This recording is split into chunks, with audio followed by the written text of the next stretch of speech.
Bienvenue à votre émission 3DS, l'émission qui vous accompagne pour la préparation de votre leçon de l'école du sabbat. Vous avez suivi pendant tout ce trimestre cette leçon sur le repos. Voici le dernier sabbat, 25 septembre, qui se pointe. Et nous sommes là avec nos invités, comme d'habitude, pour pouvoir vous accompagner dans cette étude. Comme vous le savez, ce format va s'achever cette semaine. C'était un trimestre assez particulier puisque normalement nous sommes en studio. Dominique Fricart reprendra cette émission dès le premier sabbat du quatrième trimestre.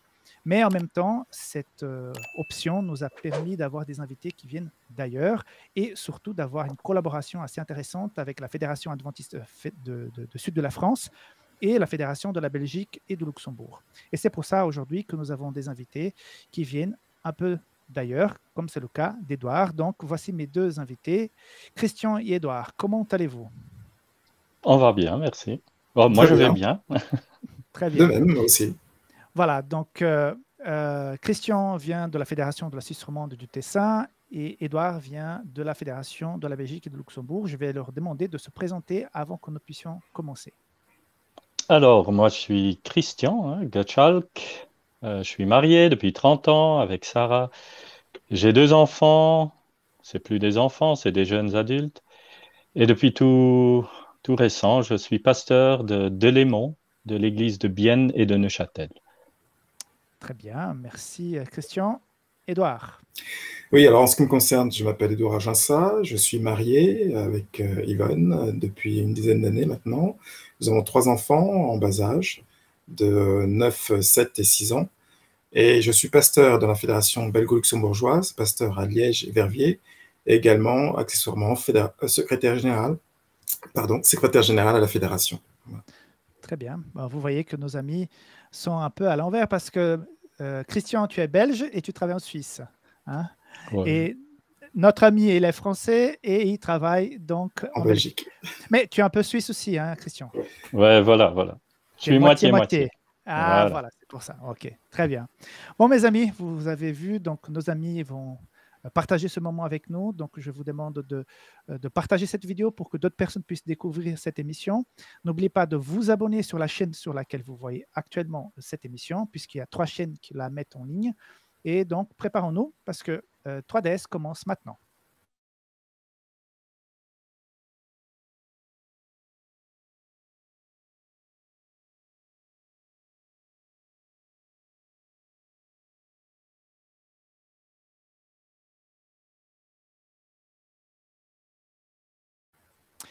Nous avons beaucoup parlé sur le repos, la paix, la confiance en Christ pendant tout ce trimestre. Nous avons parlé de David, de Jonas. On a traité beaucoup de sujets dans l'Ancien Testament, dans le Nouveau Testament. Il était beaucoup question du sabbat, de la famille, de la santé.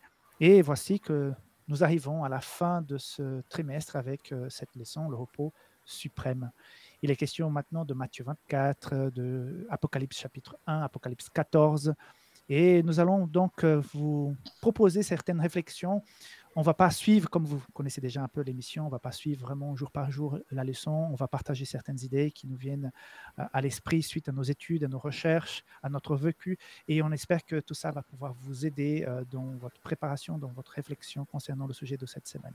Et toujours, nous avons une question pour nous introduire dans la leçon de la semaine.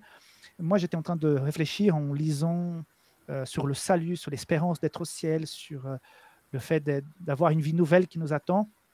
Et je me suis mis à imaginer, je voudrais partager ça avec vous et voir comment vous voyez la chose. Si nous pourrions, pour un instant, acheter le salut.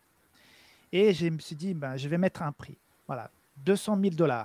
S'il y a des personnes qui nous regardent ailleurs, donc ils pourront plus ou moins faire le calcul. 200 000 $. Si le salut, le ciel pourrait être acheté.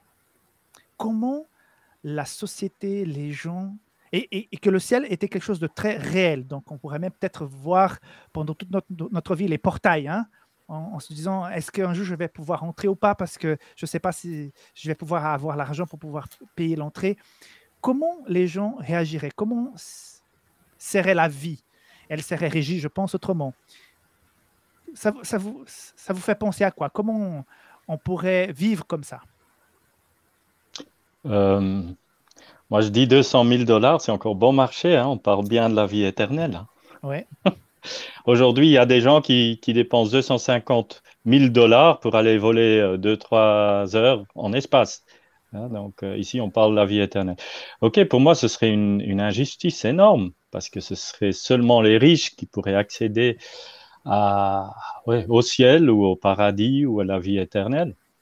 Et j'ai utilisé dernièrement dans une prédication justement le texte de Proverbe 18, verset 1 qui dit, pour le riche, c'est sa richesse qui est une sécurité.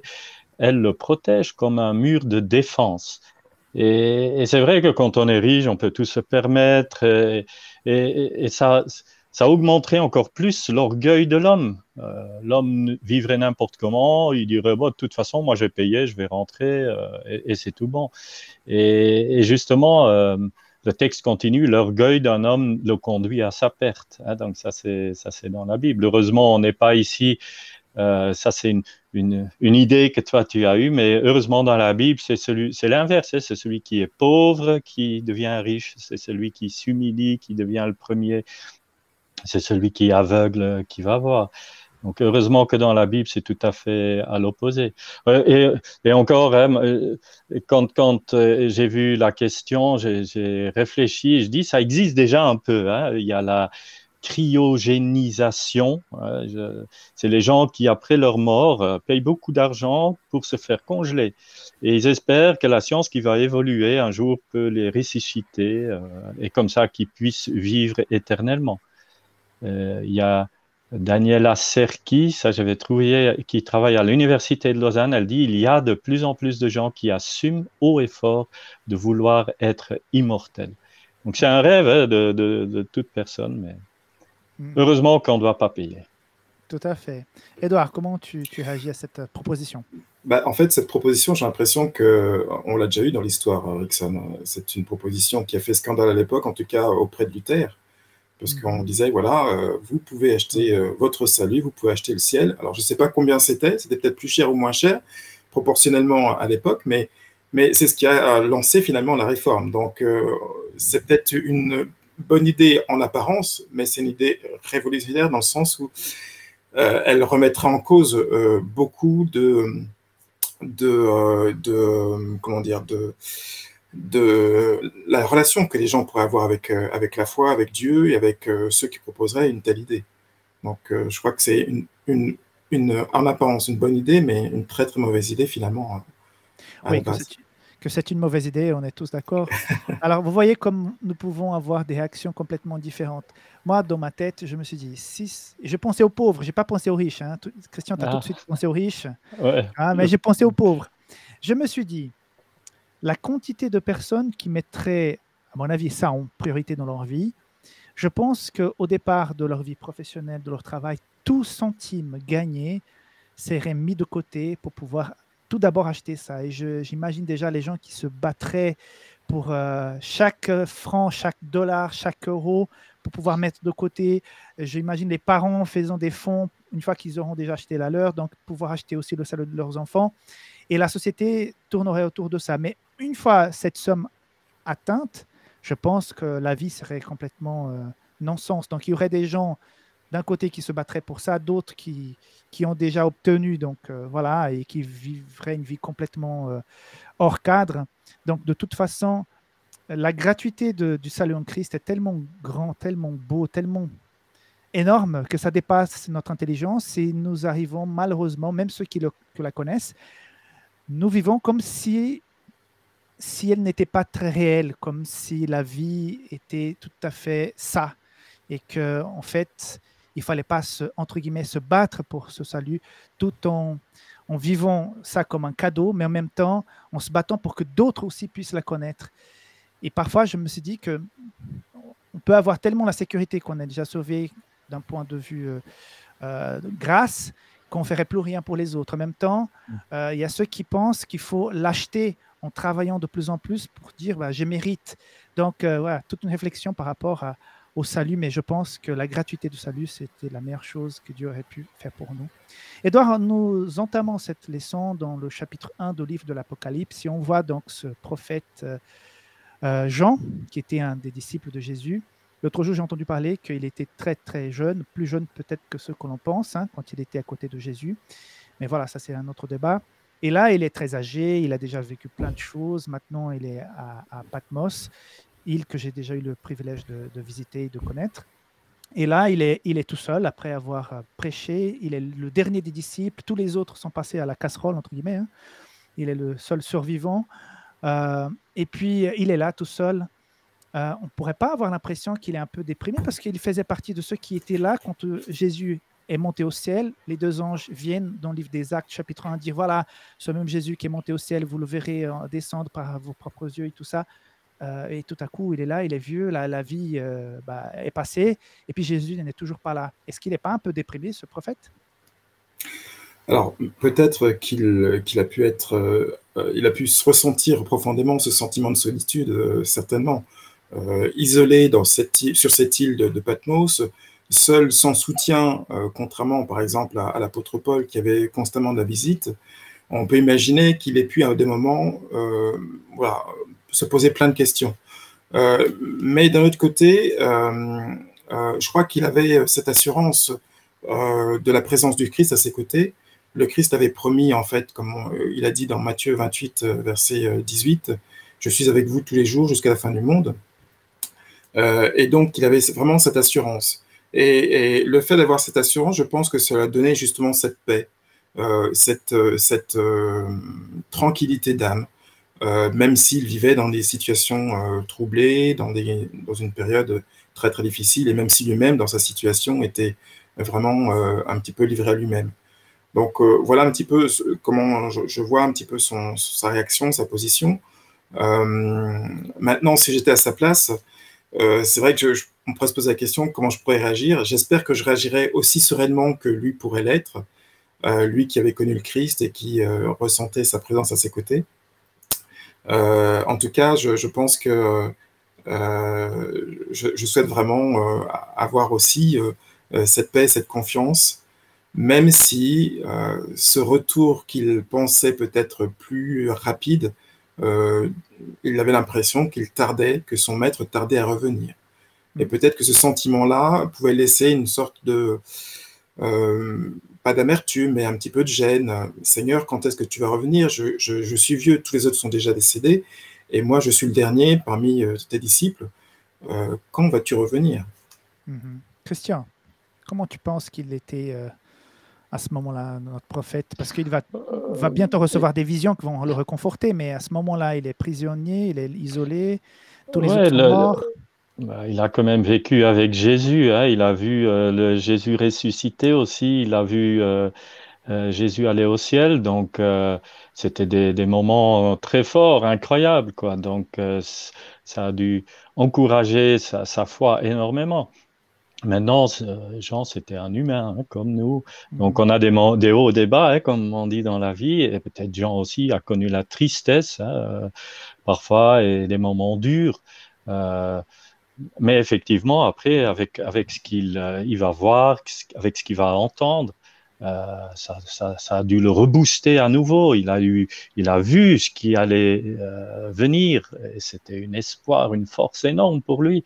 Et je pense que justement, Jean va écrire tout ça, hein, même dans les épîtres de 1 Jean, il note qu'ils ont vu ce Jésus ressuscité et il va écrire tout cela afin que notre joie soit complète.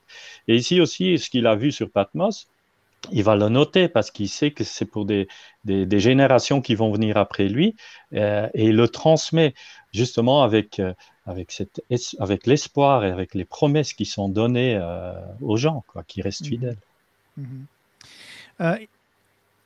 Nous parlons sur la paix suprême, hein. Donc, il était là, malgré toutes les circonstances, il était en paix et Dieu va l'utiliser même avec ses révélations. On va parler aussi l'un des messages qu'il a reçus, qui est dans Apocalypse chapitre 14, hein, le message des 3 anges. Mais la leçon aussi, cette semaine, nous apporte une réflexion sur le temps de la fin. Donc, Matthieu 24, du verset 9 au 14.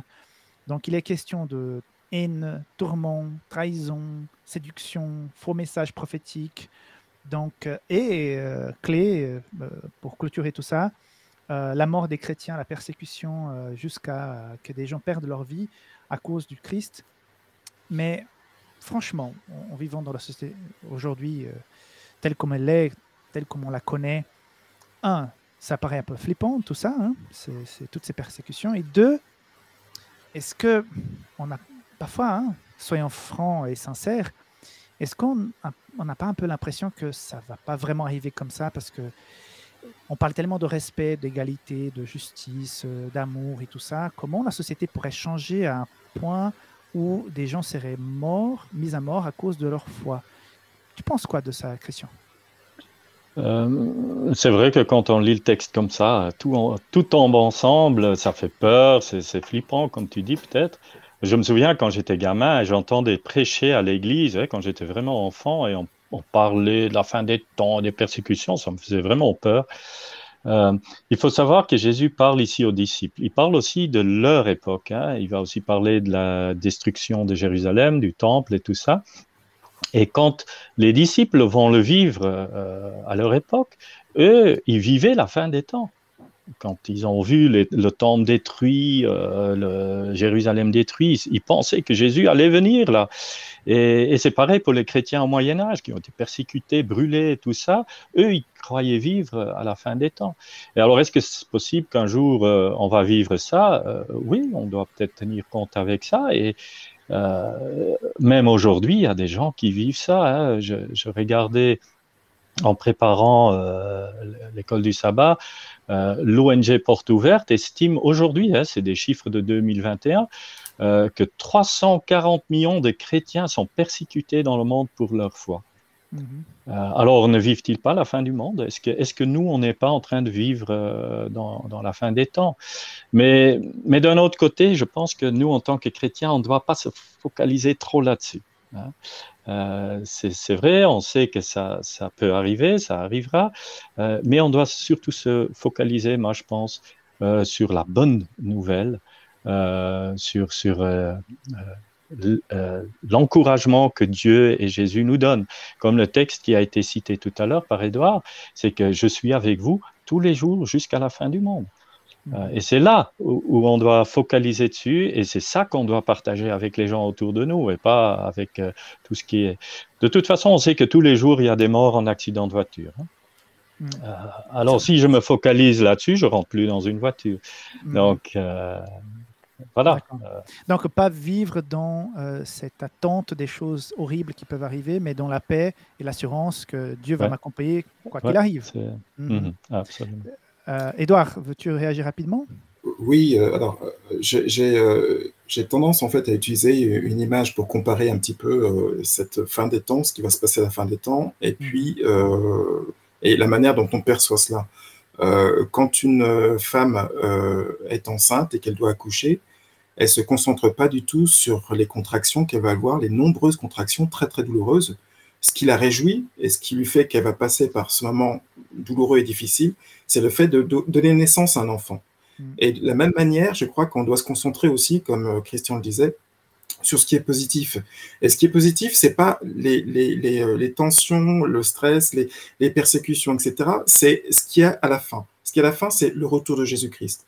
Et ça, je crois que c'est la plus belle des nouvelles, c'est la plus belle des assurances, la plus belle des choses qui doit nous porter et nous encourager à tenir jusqu'au bout, quelles que soient les difficultés de la vie. D'accord, très bien. Alors, je profite que tu as la parole, Édouard, et parce que la leçon aussi parle de ce message qui est très important à la fin des temps, le message des trois anges, hein, Apocalypse 14. C'est un message qui est très adventiste, hein, nous portons ça de façon assez fière, et puis voilà, je pense que c'est des très beaux messages, nous devons le proclamer. Mais pour certains, et là je te mets dans une situation qui peut-être t'est déjà arrivée, tu es un sabbat matin au niveau de l'église pour rentrer et prêcher sur le message des trois anges, mais tout à coup, tu te rends compte qu'il y a un, voire plusieurs visiteurs qui débarquent pour la première fois dans une église adventiste et qui s'assiedent là et qui vont entendre ce message. Et là, tu te rends compte que tu avais préparé un message qui était pour les gens de la maison, et tout à coup, il y a des gens qui n'ont jamais entendu parler du message des trois anges qui se pointent. Alors, comment prêcher ce message à des gens qui ne le connaissent pas, qui ne comprennent pas en quoi cela est-il important? Alors, c'est clair que c'est pas forcément évident. Alors, c'est des situations, je pense qu'en tant que pasteur, on peut avoir vécu et on se pose la question comment on va réagir, comment on va s'adapter, comment on va s'ajuster. Pour ce qui concerne en fait ce texte du message des trois anges, tout d'abord, le premier message est peut-être le plus facile à expliquer, à présenter d'une certaine manière, puisque il parle de rendre gloire à Dieu, ce Dieu créateur qui nous a fait. On mentionne que c'est lui qui a fait le ciel, la terre et la mer et tout ce qui est compris. Et ça renvoie très clairement en fait à ce Dieu de la création, à ce Dieu qui est à notre origine. Donc ça, c'est une première chose. Renvoyer sur ce Dieu créateur, ce Dieu qui nous a créés et qui veut aussi instaurer un temps où il va faire un point sur la vie des uns et des autres, sur tout ce que les uns et les autres ont pu faire. Je pense que c'est quelque chose qui peut être assez facilement compréhensible. Par contre, effectivement, les deux autres messages sont un petit peu plus délicats à présenter pour les personnes qui n'ont pas l'habitude. Et là, il faut faire œuvre, on va dire, de pédagogie. Et en ce qui concerne ce deuxième ange, dire que lorsqu'on parle de Babylone, bien sûr, toute l'Apocalypse est un texte de symbole. Donc, cette Babylone dont il est question, c'est une ville symbolique qui fait référence, le texte indique qu'elle est la mère de toutes les prostitutions, et il faut expliquer qu'est-ce que c'est que ça, les prostitutions. Les prostitutions, c'est simplement dans la Bible tout ce qui est en fait tout ce qui renvoie en fait à la non-adoration de Dieu, d'une certaine manière. Donc tout ce qui passe en fait en priorité par rapport à Dieu. Et cette ville qui s'appelle Babylone est une experte dans le fait de faire passer plein de choses avant Dieu, avant ce Dieu qu'on devrait adorer, comme ça est mentionné dans le message du premier ange. Donc à partir de là, on peut arriver à comprendre. Et puis, donc, que cette Babylone, elle va s'arrêter, hein, donc c'est ce que dit le texte, c'est sa chute, elle va s'arrêter de pervertir finalement cette image et essayer de trouver des contrefaçons à l'adoration réelle qu'on doit à Dieu. Et puis le dernier aspect qui concerne la bête et son image, c'est peut-être là le plus difficile finalement. Encore une fois, on est dans la symbolique. La bête et son image, c'est cet adversaire qui veut aussi prendre la place de Dieu. On est encore une fois dans un contexte d'adoration. Et son image qui veut justement renvoyer à l'adoration de cette bête. Donc, essayer de dire les choses de cette manière, c'est que, encore une fois, on est face à une tentative d'usurpation de l'adoration qui est due à Dieu vers autre chose que Dieu. Et plus précisément, vers un être présenté de manière symbolique sous la forme de cette bête et une image qui essaie de renvoyer en fait vers cette bête pour renforcer l'adoration vers cette bête et non plus vers Dieu. Finalement, le message des trois anges, c'est une question d'adoration, pour résumer en tant que tel. Et toi, Christian, comment prêcher, si tu peux réagir rapidement, comment prêcher ce message à des brièvement, hein, c'est un peu comme Édouard explique. C'est vrai déjà que quand ce visiteur y rentre, on ne sait pas, il a déjà lu ce passage, est-ce qu'il a déjà une idée, est-ce qu'il a déjà une interprétation? Tout d'abord, je pense que le premier message, c'est apporter la bonne nouvelle. Donc, c'est de nouveau être positif. Hein. On apporte quelque chose de positif. Après, on peut dire, hein, c'est dans le premier message aussi, que voilà, on approche vers une fin du monde où un jugement de Dieu sera donné sur cette terre. Et peut-être ça devient de moins en moins difficile de dire cela parce que les gens autour de nous remarquent qu'il y a des choses qui se passent. Hein. Je l'entends de plus en plus souvent, des gens qui disent, rien qu'avec la météo, avec les choses qui se passent, qui disent, mais c'est quand même pas normal, là, avec le Covid, depuis 2 ans, des hauts et des bas, on sait plus où on en est.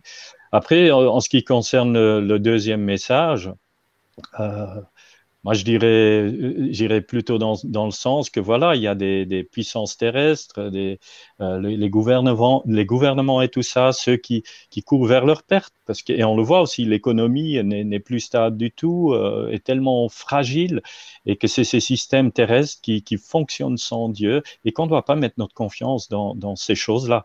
mais que finalement, il y aura autre chose. Et le troisième message, c'est que la Bible nous dit qu'à la fin, et ça, on pourrait dire à cette personne aussi que si on touche à cette fin, il faudra faire un choix à un certain moment. Et c'est ou choisir ce Dieu créateur, qui nous donne ses promesses d'une vie éternelle, ou vraiment, suivre les puissances terrestres ou cette bête terrestre, cette puissance terrestre, pour finalement suivre le mal, suivre Satan. Ouais. Un autre aspect intéressant qui a été effleuré par la leçon cette semaine, c'est la responsabilité que nous avons dans la prédication de ce message, du message de 3 anges, mais aussi du salut en Jésus-Christ, l'importance de mettre Dieu à la première place. Et on entend souvent, vu certaines déclarations de Paul, que nous devrions accélérer le retour de Jésus.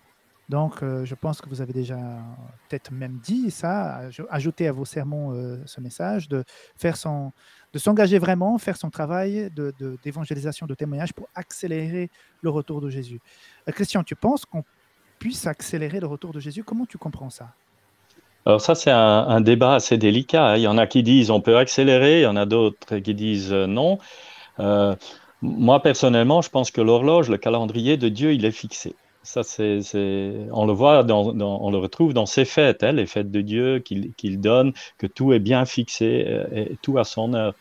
Moi, je prends souvent 2 Pierre, chapitre 3, où Pierre parle justement à la fin des temps où des gens vont dire « Ah, mais il n'est toujours pas de retour, il se moque et tout ça ».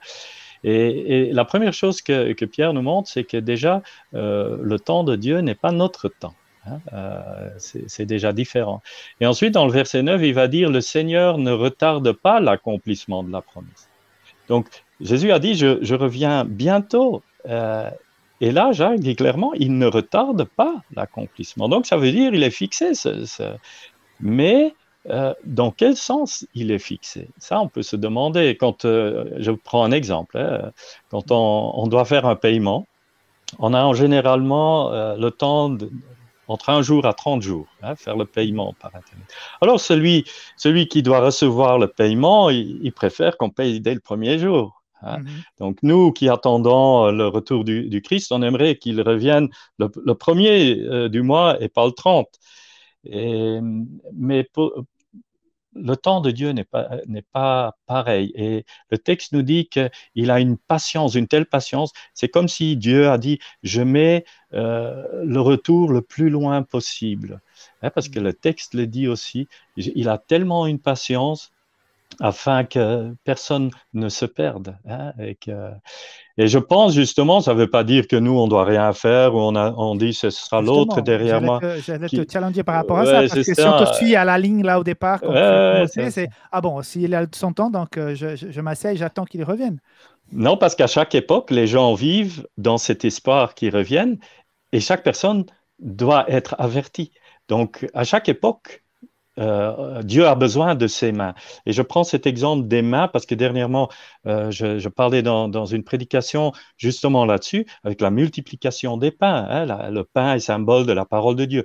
Le Christ descend du ciel, il partage cette parole autour de lui, hein, cette parole de Dieu avec les autres humains.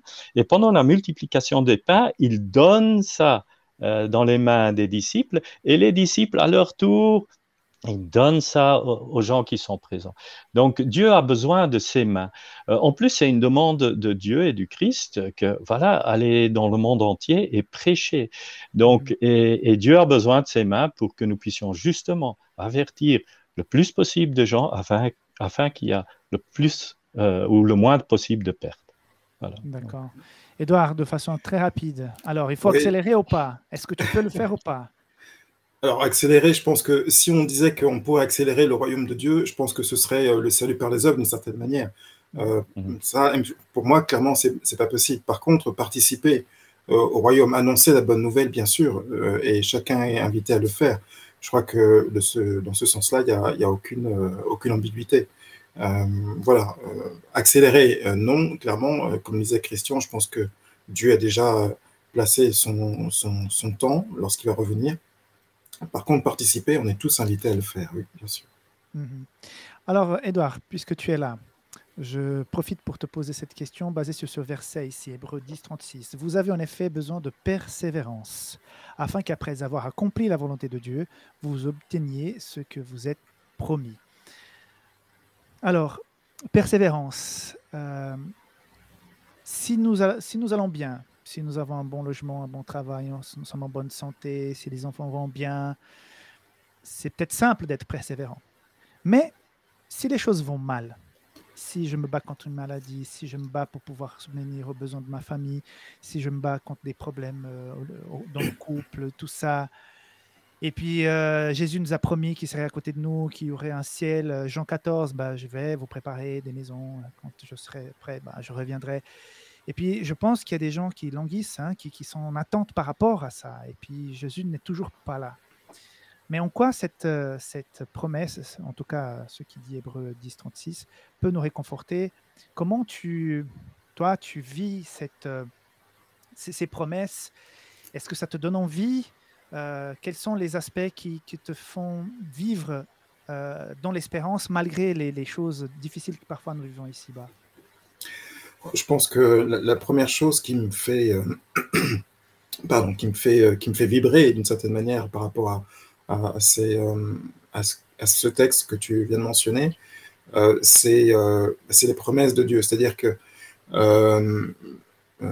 lorsqu'on a fait l'expérience, lorsqu'on a cette relation avec Dieu, lorsqu'on a fait l'expérience des expériences même avec lui, on sait qu'il est réel dans notre vie, qu'il vit, et donc on s'appuie sur des expériences qu'on a pu faire dans le passé, qui vont nous soutenir, qui vont nous accompagner dans les moments difficiles. Ça, c'est la première chose. Et puis, il y a ces promesses que nous trouvons dans sa parole, sur lesquelles nous pouvons nous appuyer parce qu'on a eu l'expérience que celles sur lesquelles on s'est appuyé dans le passé nous ont permis de tenir. Et je crois que ces éléments-là nous accompagnent et nous soutiennent, même parfois dans les moments un petit peu difficiles. Et encore une fois, on le dit quand on est serein, mais c'est beaucoup plus difficile de le dire lorsqu'on est vraiment dans le tunnel et qu'on ne voit pas du tout l'issue à l'autre bout. Par contre, il y a encore une autre chose qui me semble importante aussi, c'est de ne pas perdre de vue finalement la bonté et l'amour de Dieu. On a mentionné tout à l'heure que Jésus est avec nous tous les jours jusqu'à la fin du monde. Je crois que ça doit être aussi une assurance, une confiance, une certitude pour nous. Et tout cela, cette bonté, cet amour de Dieu, cette présence de Jésus à nos côtés, quelque chose qui peut nous porter jusqu'au bout. Christian, rapidement, veux-tu réagir? Est-ce que ça te réconforte? Moi je pense, oui, un texte qui me réconforte très fort, c'est Apocalypse 21, verset 1, verset 3, verset 4. Voilà, je vois un nouveau ciel, une nouvelle terre. Parce que quand on regarde la Terre ici aujourd'hui, il y a plein de choses de beau sur la Terre, mais il y a beaucoup de choses qui vont mal. Et c'est là de savoir, comme Édouard dit tout à l'heure, c'est de savoir que Jésus est avec nous, il est avec nous, mais là aussi le texte nous dit que Dieu va demeurer avec nous, il va vivre avec nous, Jésus va vivre avec nous. Et alors, ce verset 4, ça fait rêver, quoi. Mais rêver, ça donne de l'espoir pour chaque personne qui se trouve dans le deuil ou dans des moments difficiles. Il essuiera toute larme de leurs yeux, la mort ne sera plus, il n'y aura plus ni deuil, ni cri, ni douleur, car les premières choses ont disparu. Donc, ouais, je pense que c'est une belle chose de s'accrocher à des choses comme ça aussi. Voilà. Nous attendons donc ce repos suprême. Il peut arriver à n'importe quel moment quand Christ reviendra. Il va venir chercher ses enfants. On a ces promesses qui sont répétées à plusieurs endroits dans la parole de Dieu. Mais nous savons aussi, selon notre compréhension biblique, que le repos, le retour de Jésus, entre guillemets, peut arriver à n'importe quel moment quand la vie de quelqu'un s'arrête. Nous croyons dans la parole de Dieu que la personne, une fois décédée, elle se repose, elle vit une espèce de sommeil en attente du retour de Jésus, finalement le jugement. Il y a aussi cette notion de millénium avec Dieu au ciel. Alors, encore une fois, je fais référence aux gens parce que actuellement j'ai des personnes autour de moi qui souffrent énormément. Et parfois, voilà, je ne peux que prier et écouter ces personnes parce que je ne peux même pas comprendre la souffrance qu'elles vivent parce que c'est tellement grand, tellement fort. Je peux pas, voilà, et personne ne peut. Chacun vit sa souffrance. Il y a certaines personnes qui sont fatiguées de la vie. vraiment fatiguées de la vie parce qu'elles ont reçu des coups durs, mais sans arrêt. Et elles attendent ce repos. Pour certaines personnes, et je m'adresse d'abord à toi, Christian, pour certaines personnes, tu ne penses pas que la mort serait déjà un meilleur repos que rester encore et attendre le retour de Jésus? Comment tu vois cette... Est-ce que la mort peut être aussi une délivrance? Je ne parle pas de se suicider, je te parle du fait que la mort arrive, hein, Ouais. comme ça. Ouais, non, surtout pas, hein, on va pas propager ça.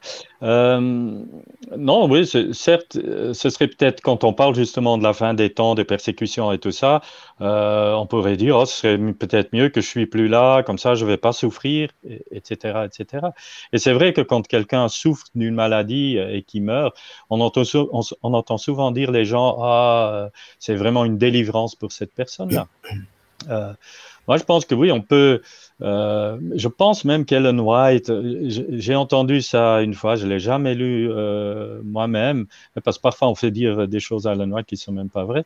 Mais Ellen White aurait écrit quelque part que pour ceux qui ne peuvent pas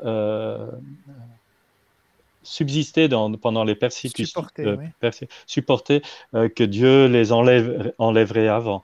Donc, après, je pense qu'on ne doit pas trop se philosopher là-dessus. Est-ce que je serai encore en vie ou pas en vie? De toute façon, on ne le sait pas.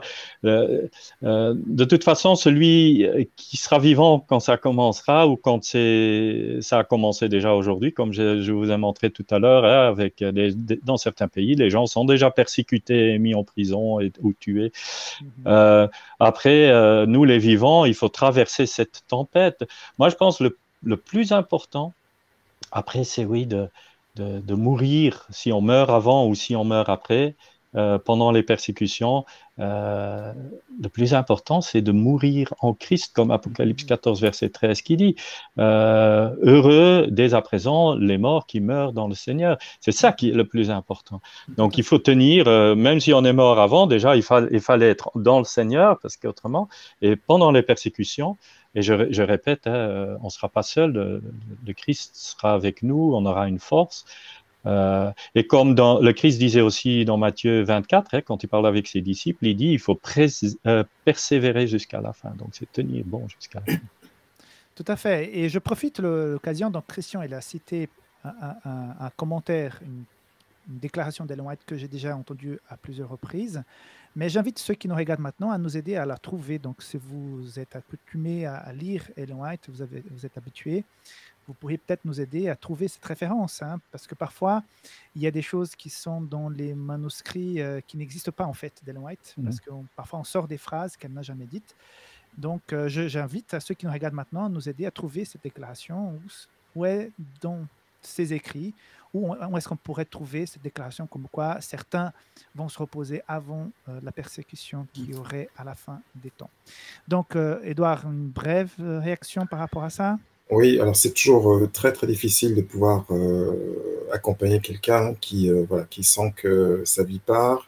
Donc c'est quelque chose de très très délicat. Par contre, on peut donner des mots de réconfort, des mots de consolation, des promesses de Dieu. Je crois que ça peut l'aider.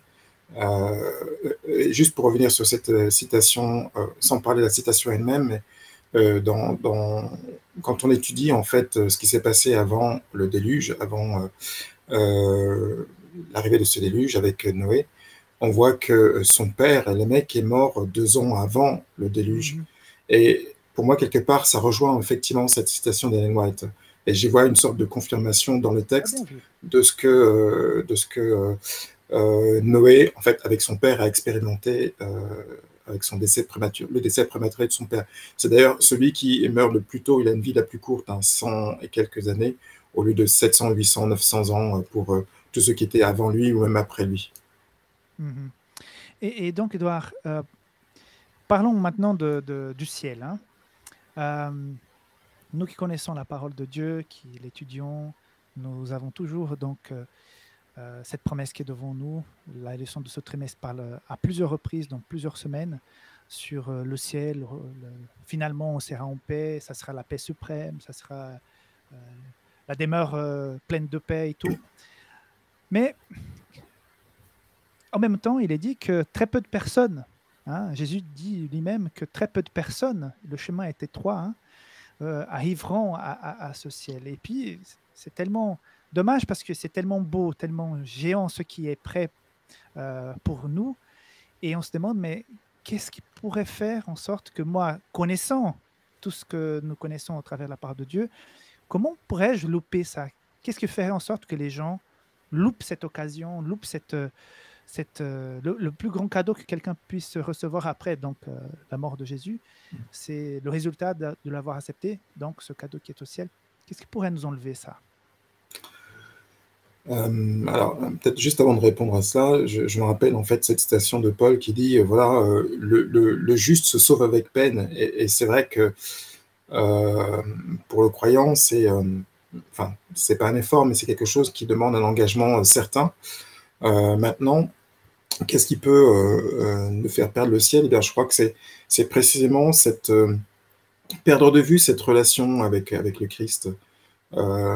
Je crois que même avant de pouvoir goûter cette paix au ciel, le fait d'avoir le Christ dans sa vie, c'est déjà avoir la paix dès maintenant.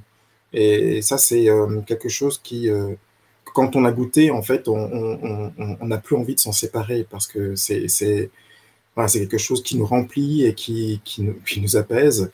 Et on peut voir la vie de manière sereine, quelles que soient les situations, même si parfois ça peut être plus difficile. Ça, c'est la première chose. Et puis, je le disais aussi tout à l'heure, perdre de vue, en fait, les bontés de Dieu à notre égard, passées. Donc, oublier, en fait, toutes les fois où Dieu nous a accompagnés dans notre vie, nous a soutenus, nous a accompagnés. C'est aussi risquer finalement de perdre le contact avec Dieu et voilà, de s'éloigner de lui. Et puis, dernier aspect, je crois que l'exemple du Christ, l'exemple de la vie du Christ, tel qu'il est présenté dans les évangiles, est une source aussi qui doit nous permettre de rester attachés à Dieu. Et si on perd un petit peu de vue cet exemple, si pour différentes raisons, hein, les soucis de la vie peuvent parfois peser tellement qu'on oublie de prendre le temps de garder cette connexion avec le Christ, alors là, effectivement, on est sur une pente dangereuse. Le temps avance et j'ai une dernière question, Christian. Parlons de temps, d'attente. Il y a ce dicton qui dit ceci. Dieu ne nous a pas promis un voyage paisible, mais une arrivée en toute sécurité. Nous attendons le retour de Jésus depuis longtemps. Je ne sais pas si vous êtes des enfants des adventistes. Ce n'était pas le cas pour moi. J'ai vécu ma conversion à 18 ans. Et je croyais que Jésus allait revenir, mais très, très rapidement. Je pensais, ouais, il me reste quelques années, heureusement que j'ai connu l'Évangile et tout ça. Et puis, ça fait déjà peut-être 25 ans que j'ai vécu ma conversion et Jésus n'est toujours pas là. Donc, et toi, comment tu vis cette attente? Est-ce que Jésus n'est pas en retard quand même? Comment tu vois la chose, Christian? Quand on regarde l'Ancien Testament et le Nouveau Testament, chaque croyant attendait le Messie. Chaque personne attendait un libérateur. Hein, dans la Bible, dans l'Ancien Testament, c'est la première venue du Messie, on l'attendait. Et tout le monde a dû espérer jusqu'à la fin de sa vie. Et moi, je dis toujours, chaque homme sur terre a une vie pour espérer. Hein, on a chacun notre longueur de vie. Et pendant toute cette longueur de vie, on peut espérer. Mais il faut le faire jusqu'à la fin. Et oui, comment continuer à croire, et c'est un peu ce que Édouard disait tout à l'heure, c'est qu'on doit s'appuyer sur nos expériences avec Dieu, là où il est intervenu dans nos vies. Hein, l'homme oublie très souvent, hein, on oublie très souvent, rapidement, on le voit avec Israël, Dieu fait un grand miracle et quelques jours après, ils se souviennent déjà plus, ils ont déjà plus confiance. Après, je pense aussi qu'il faut s'appuyer pour avoir ce courage et cette espérance, c'est s'appuyer sur la fidélité de Dieu. Dieu accomplit, Dieu promet quelque chose et on peut être sûr. Hein, comme l'ange disait à Jean, ces paroles sont certaines et vraies. Donc, je pense qu'on doit continuer et pour chaque personne, hein, demain, si un enfant va naître, il aura toute une vue pour espérer. Et peut-être pendant sa vie, le Christ reviendra. Moi, j'espère que ce sera pendant ma vie aussi. Euh, et chacun a ça. On a tous la possibilité d'espérer pendant une vie, mais on doit tenir jusqu'au bout. Alors, Édouard, pour toi, cette petite déclaration, hein, Dieu ne nous a pas promis un voyage paisible, mais une arrivée en toute sécurité. Donc, le plus important, c'est l'arrivée. Si on meurt avant, si on souffre avant, si on a une vie paisible avant, c'est pas ça le plus important. Alors, c'est peut-être pas le plus important, mais c'est vrai que ça peut être très, très perturbant, hein. Mais comme je disais tout à l'heure, avec cette image de la grossesse et de l'accouchement d'une femme, l'important, c'est pas les douleurs qu'elle va traverser, ces contractions, mais c'est la naissance. Et c'est ça qui fait qu'elle se réjouit malgré ces douleurs. Et je crois qu'on doit essayer de ne pas perdre de vue justement l'aspect final des choses, c'est-à-dire le retour de Jésus, le fait de pouvoir commencer, rentrer dans cette vie éternelle. C'est ça notre espérance et c'est ça qui doit nous tenir. Je suis désolé, je ne pourrais pas tenir si je devais constamment penser tous les jours que je vais passer par telle et telle épreuve et même imaginer par quelle série de persécutions, d'épreuves je vais passer avant, en oubliant presque finalement le retour de Jésus. L'espérance qui nous tient, c'est celle-là. Et j'aurais juste rappelé cette parabole des évangiles de ce serviteur, quel est ce serviteur fidèle que le maître trouvera en fait en agissant, en servant. Finalement, attendre, c'est pas attendre en ne faisant rien, c'est attendre en servant, en agissant, en œuvrant, non pas pour accélérer les choses parce que on ne pourra pas, mais en accomplissant sa tâche, sa mission, fidèlement, jusqu'au retour de Jésus. Et je crois que finalement, c'est la meilleure manière d'attendre, parce que quand on sait bien que quand on est inactif, c'est là que commencent les problèmes, les remises en cause, les questions qui peuvent nous éloigner de notre but, de notre mission à accomplir. Voilà, nous finissons donc ce trimestre avec cette leçon. Merci beaucoup de nous avoir suivis pendant ces 13 semaines que nous avons passées ensemble. 3DS dans ce format s'arrête ici. Dominique Fricart va vous retrouver dès la semaine prochaine avec son émission dans le cadre de studio avec ses invités. De ma part, je voudrais remercier deux personnes en particulier, donc Philippe Penner pour la Fédération France-Sud et Philippe Leduc pour la Fédération Belgique-Luxembourg, qui ont fait un partenariat avec Espoir Média, qui est ici en Suisse romande, pour partager et aussi organiser donc ces émissions. Merci beaucoup de leur soutien. Je voudrais aussi remercier tous ceux qui nous regardent. N'oubliez pas, encore une fois, de partager ce contenu. Et surtout, je voudrais remercier mes deux amis qui m'ont accompagné aujourd'hui. Donc, merci Christian, merci Édouard. J'espère pouvoir vous retrouver dans d'autres émissions. Et à tous ceux qui nous regardent, je vous dis au revoir, comme mes amis vont aussi vous le dire. Merci. Alors, pour moi, c'était un plaisir de participer et j'espère à une prochaine fois. Que Dieu vous bénisse. Merci, Riklan. C'était également un plaisir pour moi et je souhaite que ça puisse permettre qu'on puisse continuer à être attentif et à progresser par rapport à la rencontre avec notre Dieu. Très bien. Donc, au revoir les amis.